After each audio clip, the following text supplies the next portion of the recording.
Pakistan et l'Afghanistan sont entrés en guerre le 26 février et le conflit a probablement déjà tué des centaines de personnes. Ce qui devrait normalement faire la une des journaux a été enterré par la guerre avec l'Iran. Le Pakistan possède la plus grande armée du monde islamique et son seul arsenal nucléaire. L'Afghanistan est contrôlé par les talibans. Les talibans pakistanais, largement indépendants des talibans afghans, opèrent dans les deux pays et commettent des attentats contre le gouvernement pakistanais depuis des années. Le Pakistan a répondu aux récents attentats des talibans pakistanais par des frappes aériennes contre leur camp sur le territoire afghan, y compris ses deux plus grandes villes, Kaboul et Kandahar. Le 22 février, le Pakistan a frappé deux provinces afghanes, affirmant viser des camps d'entraînement terroristes. L'Afghanistan et les Nations Unies ont tous deux rapporté que plus de 10 civils ont été tués lors de ces frappes. En réponse, l'Afghanistan a lancé une attaque militaire majeure contre le Pakistan le 26 février. Peu après, le ministre pakistanais de la Défense a déclaré une guerre ouverte à l'Afghanistan. Jésus-Christ a prophétisé que la période précédant son retour serait remplie de guerres.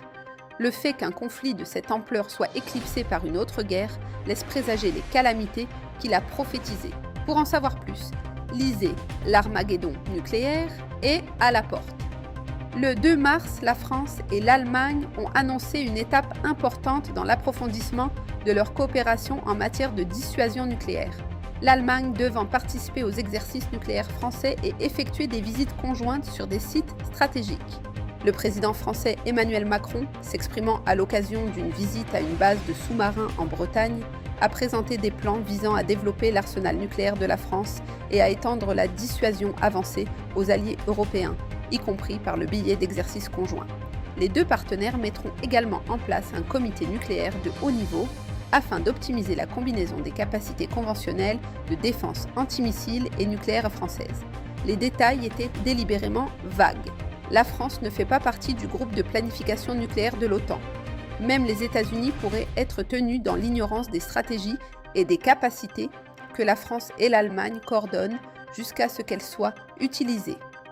L'Allemagne affirme constamment qu'elle agit en accord avec les intérêts de l'OTAN, alors que ses actions sablent la force de l'Alliance, qui a été créée à l'origine pour maintenir l'armée allemande à un bas niveau. Pour en savoir plus sur l'importance de cette coopération nucléaire accrue, lisez l'article de Gérald Fleury, rédacteur en chef de La Trompette, intitulé « L'ignorance mortelle de la France à l'égard de l'Allemagne ». L'un des accords commerciaux les plus importants de la première moitié de ce siècle va entrer en vigueur, a annoncé le 27 février la présidente de la Commission européenne, Ursula von der Leyen.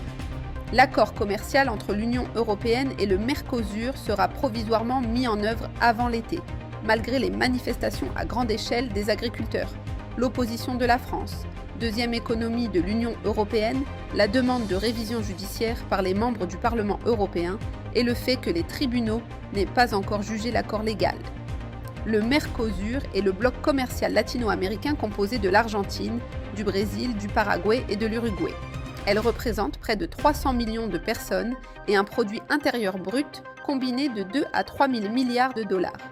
Après 25 ans de négociations, l'accord a finalement été signé le 17 janvier, en grande partie en réponse aux politiques commerciales combatives et erratiques des États-Unis. Une faible majorité du Parlement européen a refusé de ratifier l'accord et a tenté de retarder sa mise en œuvre en l'envoyant devant la Cour européenne de justice. Madame von der Leyen a tout de même décidé de le mettre en œuvre. La mise en œuvre complète se heurte encore à des obstacles, mais l'Allemagne est déterminée à aller de l'avant, quelle que soit l'opposition. Pour savoir pourquoi cet accord commercial est si important, lisez notre article sur le développement d'un bloc commercial anti-américain. Pour en savoir plus sur l'actualité mondiale et son lien avec la prophétie biblique, consultez latrompette.fr.